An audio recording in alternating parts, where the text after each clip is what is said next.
जिंदाबाद, ढोलक छाप जिंदाबाद। नमस्कार, डीटीवी भारत में आपका स्वागत है। मैं हूं पूजा वर्मा। पंचायत चुनाव की सरगर्मियां काफ़ी तेज़ है क्योंकि बता दें आपको कि अब तक चौथे चरण के मतदान हो चुके हैं और अब अलग अलग चरणों के मतदान जो होने हैं वो बाकी हैं। ऐसे में अगर कुल मतदान की बात करें तो 11 चरणों में मतदान संपन्न हो जाएंगे। वहीं रोहतास जिले की बात करें तो यहाँ पे छठे चरण में मतदान होना है। आपको बता दें कि छठे चरण के मतदान को लेकर के जो तमाम प्रत्याशी हैं वो काफ़ी ज़्यादा उत्साहित नज़र आ रहे हैं और जनता से रूबरू हो रहे हैं और जनता से वोट को लेकर भी कई वादे करते हुए नजर आ रहे हैं। इसी सिलसिले में आपको बता दें कि रोहतास जिले के नोखा प्रखंड के छतौना पंचायत में मुखिया प्रत्याशी बीजू पटनायक से हमारे संवाददाता ने खास बातचीत की है। दरअसल बीजू पटनायक ने युवाओं को रोजगार देने से संबंधित खास बातचीत की है। जरा सुनिए उन्होंने क्या कुछ कहा है। बिहार पंचायत चुनाव को लेकर सरगर्मियां तेज हो चुकी है। ऐसे में बात करें रोहतास जिले की तो रोहतास जिले के नोखा प्रखंड में छठवें चरण में 3 नवंबर को मतदान होना है। ऐसे में जितने भी जनप्रतिनिधि हैं अपना नामांकन कराने के बाद अपना जो है सिंबल मिलने के बाद दमखम लगाने में जुट चुके हैं। इसी बीच हमारे साथ मौजूद है, नाम है इनका बीजू पटनायक। वो बीजू पटनायक नहीं समझिएगा क्योंकि हमारे बिहार के बीजू पटनायक हैं। ये उड़ीसा के मुख्यमंत्री ही नहीं बल्कि बिहार के रोहतास जिले के नोखा प्रखंड के छतौना पंचायत के मुखिया के तौर पर अपना नामांकन कराए हैं। इनका नाम है बीजू पटनायक। सबसे पहले बीजू पटनायक जी, डीटीवी भारत में आपका बहुत बहुत स्वागत है। धन्यवाद। आप पंचायती चुनाव में क्या लगा, क्या कुछ कमियाँ रही कि आप उतर करके जद्दोजहद कर रहे हैं? सर देखिए, पंचायती चुनाव में आने का मेरा मकसद बहुत सारी है। जैसे पंचायती चुनाव में देख रहे हैं कि पंचायतों में गांव में बहुत सारा वर्क नहीं हुआ है। जी जी। और दूसरी बात है कि लोगों का जीवन स्तर भी जो है बहुत निचले स्तर की है और जीवन स्तर जब तक आप ऊंचा नहीं होगा, जब तक लोगों में सोच नहीं जगेगी और जब तक जीवन स्तर ऊंचा नहीं होगा तब तक लोगों में विकास नहीं आ पाएगा। बिल्कुल ठीक ना। तो इसके लिए मैंने सोचा कि नहीं, हम देख रहे हैं कि बहुत सारा घूमने जा रहे हैं लोगों के पास, तो देख रहे हैं कि कितना लोग झोपड़ी में ज़िंदगी गुजार रहे हैं अपना। मतलब अभी तक लोगों को, जैसे प्रतिनिधि को भी, जो जीते हुए प्रतिनिधि भी है, उनको भी ये पता नहीं है कि इंदिरा आवास बनाने की बहुत सी प्रक्रिया है। ये नहीं कि केवल आप बीपीएल सूची में हैं अथवा जैसे इंदिरा आवास सूची में आ गए हैं तो ही इंदिरा आवास बनेगा। बहुत सी ऐसी प्रक्रियाएँ हैं जो कि इंदिरा आवास बनाए जा सकते हैं। बिल्कुल। तो लोगों को ना प्रतिनिधि को पता है, जो जीते हुए लोग हैं ना उनको पता है और न जनता को भी पता है। तो हमारा कहने का ये मकसद है कि जनता को जागरूक करना बहुत ही ज़रूरी है। और इसके बाद जैसे लोगों में रोज़गार देना, तो मेरा मेन मकसद है देखिए रोज़गार देना। ठीक ना। लोगों के बीच हम जा रहे हैं ख़ास तौर पर रोज़गार के लिए कि रोज़गार हम ज़रूर दें, इसलिए कि जब तक रोज़गार नहीं मिलेगा लोगों को तब तक उनका विकास नहीं हो पाएगा। रोज़गार मिलेगा, पैसे मिलेंगे, पैसे कमाएंगे, पैसे कमाने के बाद बच्चों को पढ़ाएंगे, शिक्षा मिलेगी तो ऑटोमेटिक उनके अंदर विकास आएगा जी। तो मेरा मेन मकसद है कि लोगों को जीवन स्तर को सुधारना। और देखिए जैसे प्रतिनिधि लोग हैं जीते हुए जो पूर्व में हैं, तो उन लोगों को ये पता नहीं है कि विकास केवल जैसे फंड जो है, जो फंड आते हैं वही विकास समझते हैं कि वही सिर्फ हम फंडिंग कर दिए, फंड आया, नली गाली बनवा दिए, सिर्फ वही विकास हो गया। इसके अलावा उनको ये नहीं पता है कि इसके बाद भी विकास की बहुत सारी प्रक्रिया है। लोगों के अंदर बौद्धिक विकास करना ताकि लोग जागरूक हुए, लोग ये समझे कि नहीं मतलब हमारे पंचायत में जो योजनाएं आ रही है उसका हम लाभ कैसे उठाएं, ये भी लोगों को पता नहीं है। तो ये सब चीज़ बौद्धिक विकास के अंदर आएंगे। अथवा जैसे मान लीजिए कि प्रेरित करना लोगों को रोज़गार में आना, लोग रोज़गार लगाएं, फैक्ट्री लगाएं, उसमें दूसरे को भी रोज़गार दें, तो मतलब एक दूसरे से वो जुड़ते जाएगा। और उस तरह उनका अपना विकास भी होगा और लोगों का भी रोज़गार चलेगा और लोगों का भी विकास होगा। जी। तो आप अपने बारे में बताएंगे हमारे दर्शकों को, क्योंकि हमारे दर्शक आपके बारे में जानना चाहते हैं कि आप पहले कहाँ थे और किस तरीके से यहाँ जो छतौना पंचायत में आए, अपनी कंपनी को बिठाए। तो आप पहले क्या करते थे और कैसे यहाँ पर आए? देखिए सर, सबसे पहली चीज़ तो हम 98 देखिए जब स्टडी पीरियड में थे, पढ़ाई जब कर रहे थे, तो हमारी 98 में SCI में हुआ था, जी shipping corporation of India limited, जी जी जिसमें मेरा सेकंड स्थान था। जी ऑल इंडिया लेवल पर होता है जी जी एग्ज़ाम, तो इसमें सेकंड मेरा स्थान था। मुंबई में मैं गया था इंटरव्यू देने के लिए, तो वहाँ लोगों ने जैसे हम लोग गए इंटरव्यू हॉल में, तो वहाँ कैप्टन वगैरह सारे लोग इंटरव्यू लेने वाले और बच्चे भी उपस्थित हो गए थे। तो वहाँ क्या हुआ कि हम लोग जैसे अटेंडेंस हम लोगों का हुआ, तो उसके बाद लोग वहाँ के शिवसेना के लोग वहाँ ऑफिस में घुस करके और मतलब गंदी आदतों से पेश आने। मतलब बिहारी होने के चलते। हाँ, बिहारी होने के चलते। देखिए, बिहारी होने के चलते इसलिए कि बिहार में बहुत प्रतिभा और यहाँ से बहुत लोगों को वहाँ हुआ था, तो हम लोग गए हुए थे। तो उसमें क्या हुआ कि देखे कि बहुत गंदे तरीके से पेश आने लगे लोग, सारे लड़के भागने लगे, कैप्टन पर लोग जूता वगैरह निकाल दिया। उसके बाद कैप्टन लेटर पढ़ के सुनाए कि देखिए आप लोगों का इंटरव्यू बाद में लिया जाएगा। तो हम लोग भी अपना देखिए बचने के लिए जो भी है टाई वगैरह निकाल उकाल करके अपना निकल गए कि चलिए यहाँ से निकलना ही अभी उचित है। फिर बाद में लोग बोला कि कॉल करेंगे, तो मैंने देखिए उसी समय मेरे दिमाग में आया कि कहीं ना कहीं मान लीजिए कि हम अगर कैप्टन भी बनते हैं शिप का, तो कहीं ना कहीं वो भी एक बिजनेस है, चाहे सरकार की हो अथवा प्राइवेट शिप भी हो। जी जी तो कहीं ना कहीं किसी का बिजनेस है।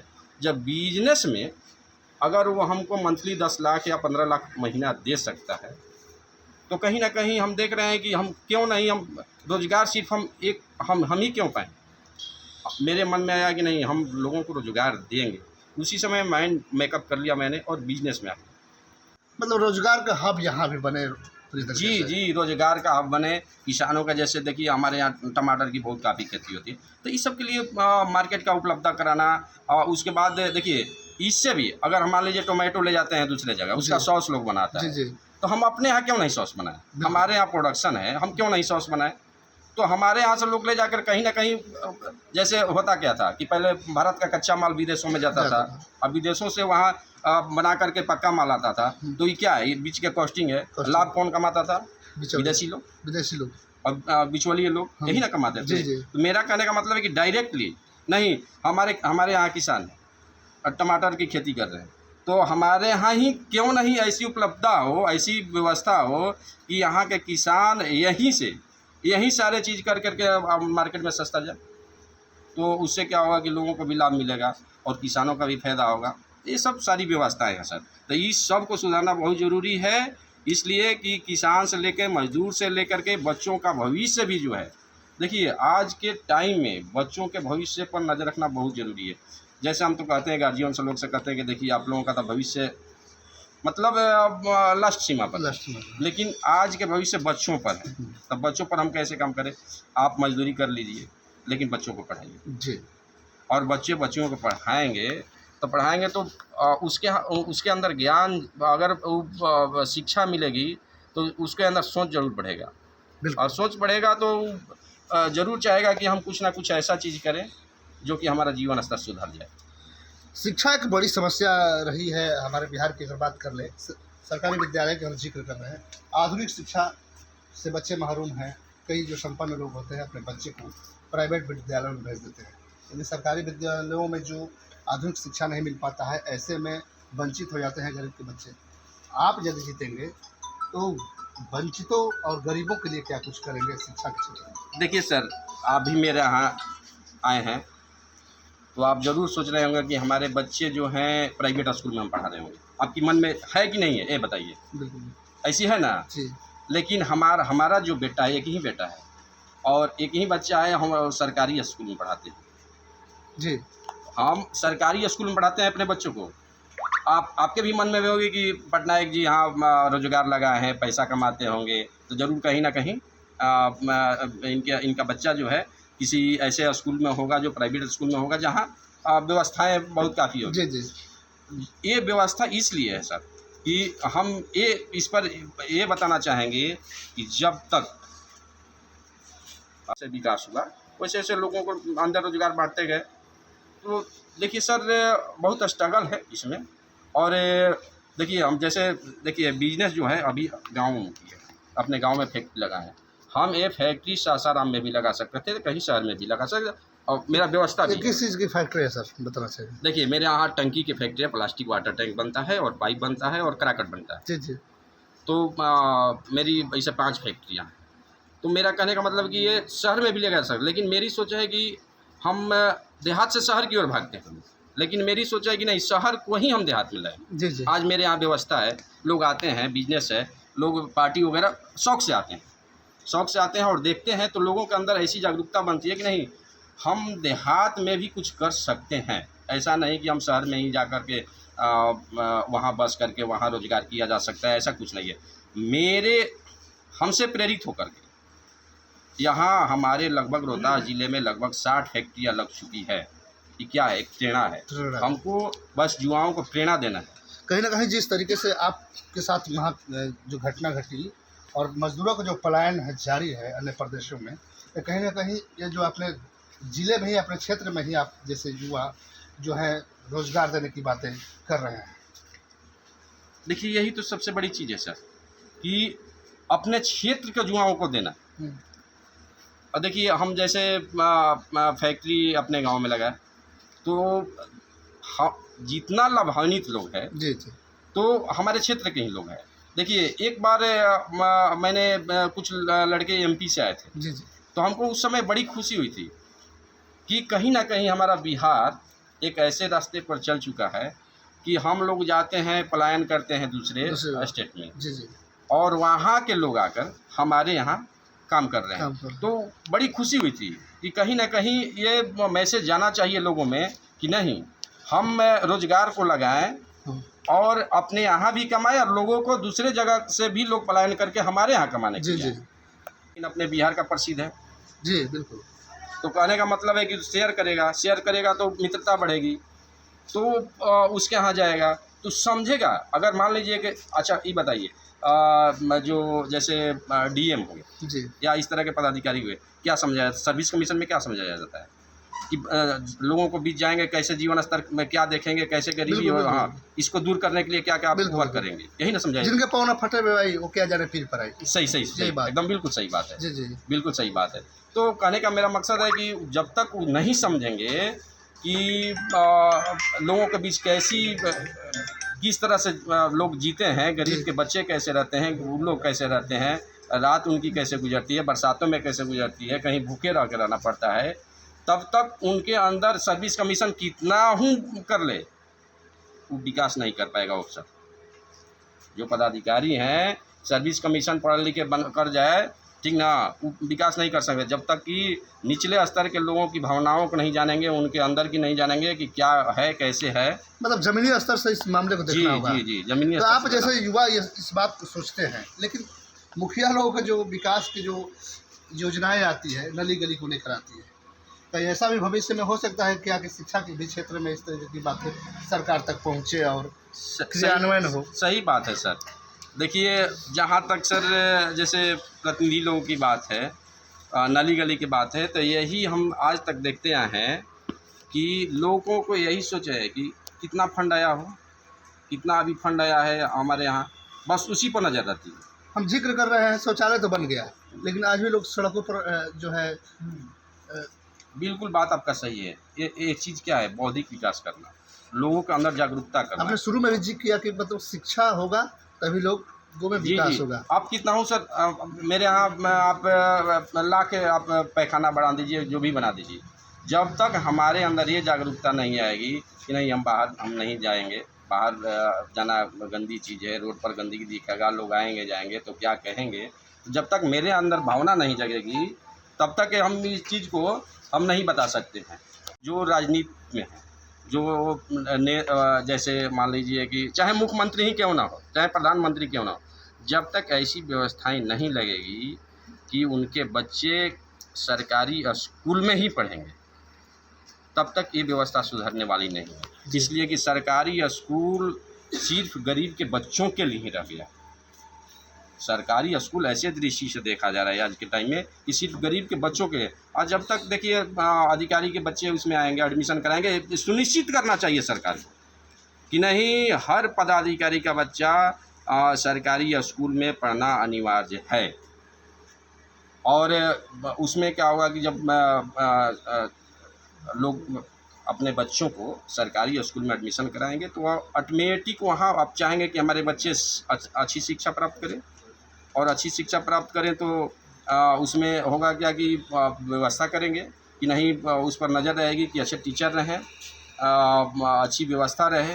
तो इस तरह से अपने बच्चों के साथ साथ गरीब बच्चों का भी भविष्य सुधारा जा सकता है। कहीं ना कहीं समानता की भावना भी आएगी। हाँ, समानता की भावना आएगी। बच्चे देखिए, अच्छा ये बताइए, ऐसी भावना नहीं है क्या कि जैसे कुछ पैसे वाले लोग हैं, कुछ अफसर कैटेगरी के लोग हैं, अपने बच्चों को उस तरह से भेजते हैं, तो वहाँ व्यवस्था बनती है कि ऐसे लोगों के बच्चे पहुँचते हैं, तो लोग लगता है कि ये लोग अपने बच्चे भी आपस में बातें करते हैं कि पापा जानते हैं, मेरा फ्रेंड है ना, उसके पापा SDM हैं, ये हैं तो हैं। तो कहने का मतलब है कि देखिए वहाँ भावनाएँ क्या जा रही है, गरीबों की बच्चों से भावनाएँ को दूर की जा रही है, मतलब वहाँ खाई हो रही है, दोनों के बीच खाई बांटी जा रही है। मतलब इसको पाटने को लेकर आप बात कर हाँ रहे हैं। हाँ, तो कहीं ना कहीं अगर बच्चे एक जगह पढ़ेंगे, अगर सरकारी स्कूल में पढ़ते हैं तो कहीं ना कहीं गरीब के बच्चे भी वहाँ आएंगे और उनके बच्चे भी आएंगे, तो दोनों की मित्रता बढ़ेगी और वो भी समझेंगे कि नहीं, मतलब गरीबी क्या होती है, कि लोग आ रहे हैं, गरीब के बच्चे आ रहे हैं तो उसके यहाँ क्या नहीं है, आज कैसे आया है, उसके यहाँ खाना बना है नहीं बना है, हम अपना टिफ़िन में बहुत अच्छी चीज़ लेके आए हैं, काजू किशमिश लेके आए हैं, अगला क्या लेके आए, एक दूसरे को शेयर करता है। चाहे उस क्या बोलते हैं, अपने बिहार का लिट्टी चोखा ही क्यों नहीं लेके आए हो, तो देखिए उसका भी लगेगा। ज़्यादातर बच्चों को आप ऊंचे स्तर पर चले जाइए, अधिकारी लोगों पर लिट्टी चोखा बच्चा नाम भी नहीं जानता है। सर, इसमें तो बिचौलिए लोग काफ़ी खा जाते हैं, चूँकि हम भी किसान के बेटे हैं।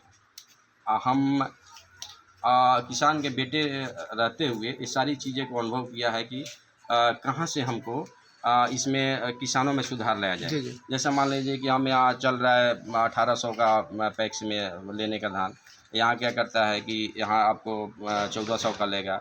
जो 400 का बीज का डिफरेंस है, आखिर कहाँ जाता है, वो कौन ले जाता है? यहाँ तक कि चलिए ना, हम आपको दिखाते हैं, किसानों का धान नहीं लिया हुआ है और वो क्या हुआ कि मार्केट से धान उठा करके वहाँ डाल दिया किसानों के नाम पर।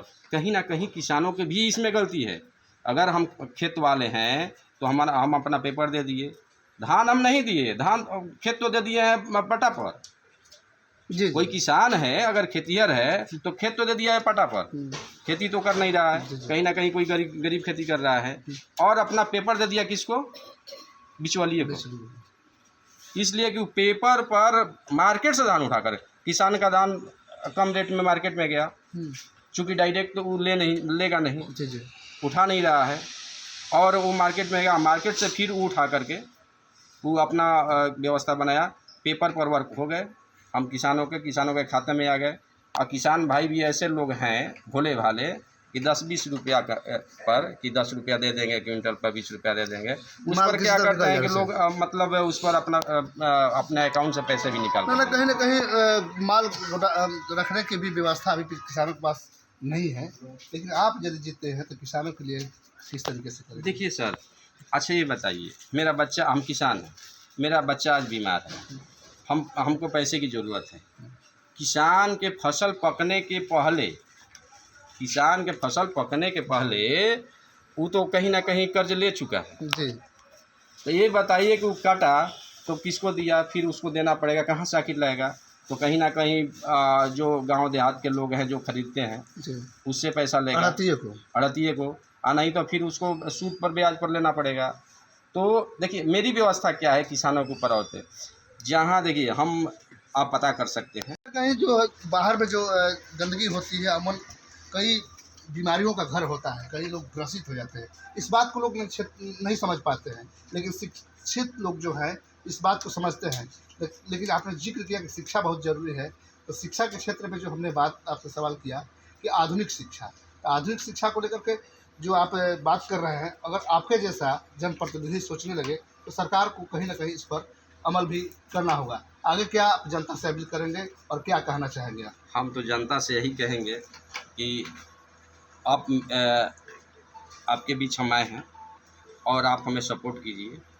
हम अगर आए नहीं आए बात ये लगे, अगर हम जीतते हैं और एक प्रतिनिधि के तौर पर लोग हमको चुनते हैं तो एक अलग तरह का विकास नजर आएगा। जी और सर बहुत सारी ऐसी चीज़ें जो कि आपको मतलब आपको बता रहे हैं। जैसे मान लीजिए कि देखिए गांव में सीसीटीवी कैमरा लगाना, जानते हैं सीसीटीवी कैमरे से क्या होगा सर? सीसीटीवी कैमरे से ये होगा कि हर चीज़ पर नज़र रखा जाएगा।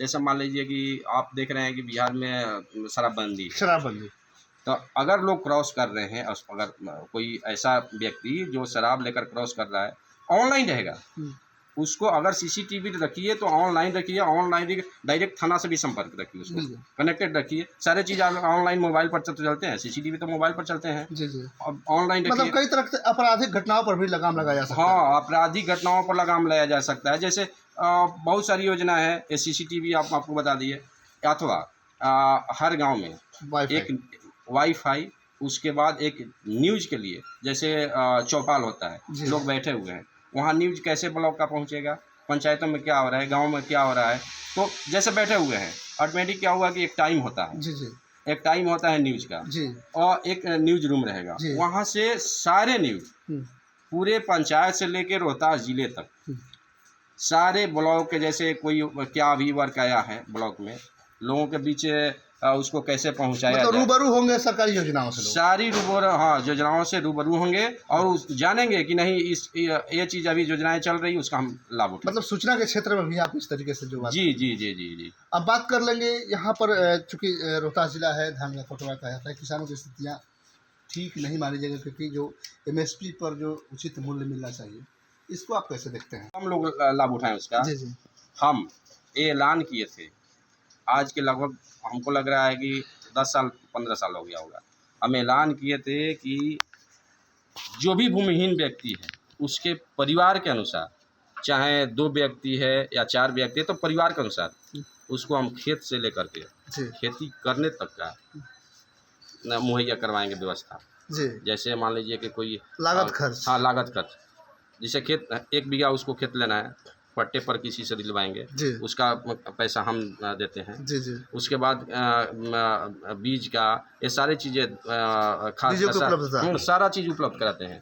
केवल करना क्या होता है कि उसको काटने और बोने का, रोपने का, ये 2 खर्च नहीं मिलता। इसलिए कि अगर है मजदूर तो वो अपने से कर सकता है। जी जी, जैसे मान लीजिए कि आरे कौन खेत का करना होगा उसको, जी जी जी, तो क्या करेगा, मतलब अपने मेहनत नहीं करेगा तो क्या करेगा? मशीनीकरण तो है नहीं, है नहीं, उसको लाभ कहाँ मिलेगा? अपने से मेहनत नहीं करेगा तो लाभ कहाँ से मिलेगा? बिल्कुल बिल्कुल। तो यहाँ तक व्यवस्था है। उसको करना होता है क्या कि वो चीज़ सिर्फ जो लागत है मेरा, उसको अगहन में, मतलब अपना धान जो कटा, धान काटने के बाद किसी को जिसको दिया, वहाँ सिर्फ हमारा पूंजी लौटा देना, ताकि हम अगले को हेल्प कर सकें। जी, ऐसी व्यवस्था हम आज से नहीं, बहुत पहले से लगा चुके हैं, ठीक ना? कितना लोग लाभान्वित भी होगा। जी जी जी, इस तरीके से आप सोच जो है अपना मैनेजमेंट बना कर चला रहे हैं। जी जी जी। तो ये थे हमारे साथ मुखिया प्रत्याशी। बात कर ले छताना पंचायत की, तो इनका नाम है बिजू पटनायक, और बड़ी बेबाकी से अपनी बातें को रखी, और कई समर्थक इनके आसपास भी हैं। इन लोगों से भी हम जानने का प्रयास करते हैं इनके बारे में, क्या कैसा व्यक्तित्व है इनका, चुनावी मैदान में है और कंपनी होल्डर भी है। बहुत अच्छा अपेक्षा है कुछ कि विकास करेंगे, जीतेंगे और विकास भी करेंगे। जी, बड़ी जद्दोजहद है।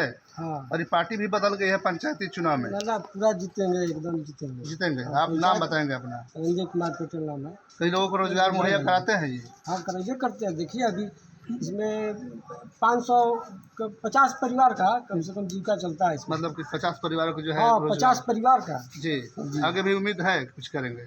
करबे करेंगे। नाम विकासशील पुरुष है। विकासशील पुरुष है। जी, दिनेश गिरी मेरा नाम है, घोडिया का रहने वाला हूँ। मैं वहाँ लोक अदालत का सदस्य हूँ। जी, और ये हम लोग छतौना पंचायत में इनको सभी जनता मतलब एकत्र होकर एक युवा वर्ग को नेता को खड़ा किए, जो एक शिक्षित और कर्मठ ईमानदार व्यक्ति हैं, जो हम लोग को पूरा मतलब अंदर से आस लगा हुआ है कि ये अपना पंचायत का हर तरह से, शिक्षा से लेकर गली से नली से पानी बिजली, जो भी किसी का आवश्यकता हो, अपना आवश्यकता पूरी करेंगे। हम लोग को इनको पूरा भरोसा है और इनको हम लोग को ढोलक छाप पर वोट देकर विजयी बनाएंगे। ये थे छतौना पंचायत के मुखिया बिजू पटनायक, जिन्होंने बड़ी बेबाकी से अपनी बातें रखी, बड़ी सोच रखते हैं, और अपनी कंपनी में जिस तरीके से लोगों को रोजगार मुहैया कराए, चर्चा का विषय बना हुआ है। अपने कैमरा पर्सन के साथ DTV भारत के लिए रोहतास के छतौना पंचायत से मैं अश्विनी पांडे।